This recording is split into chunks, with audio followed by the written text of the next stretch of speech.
বাজার থেকে মাছ আনতে গেলে তো সবই তো সেই বরফের মাছ।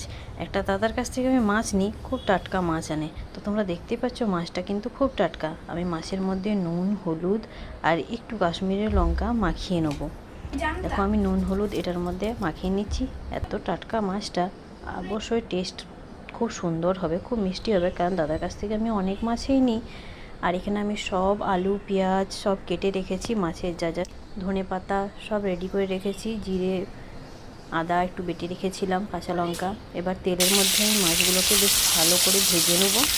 তো দেখো মাছগুলো আমার ভাজা হয়ে গেছে। আমি 4 পিস মাছ নিয়েছিলাম এখানে। এবার দিয়ে দেবো কালো জিরে, কাঁচা লঙ্কা আর পেঁয়াজ। একটু আমি এটাকে ভালোভাবে ভেজে নেব।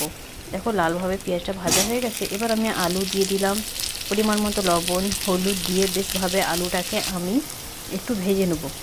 এরপর আমি দিয়ে দেবো টমেটোটা একটু নাড়াচাড়া করেই দিয়ে দেবো আমি বেটে রাখা মশলার জলটাও আমি দিয়ে দিলাম।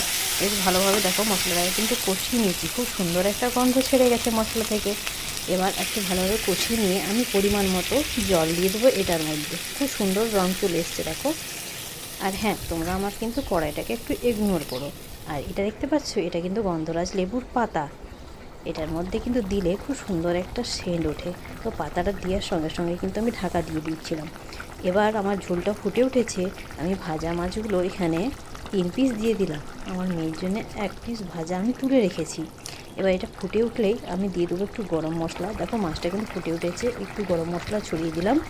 এবার কিন্তু বন্ধ করে দিয়ে আমি কুচিয়ে রাখা ধনেপাতাগুলো ওপর থেকে ছড়িয়ে দিলাম। কি সুন্দর দেখতে লাগছে না? তো আমার এরকম ছোট্ট ছোট্ট ভিডিও দেখতে তোমরা অবশ্যই আমার চ্যানেলটাকে সাবস্ক্রাইব করে পাশে থেকো। আর এরকম ভিডিও তোমরা অনেক দেখতে পাবে। আবার ফিরে আসবো একটা নতুন ভিডিওতে।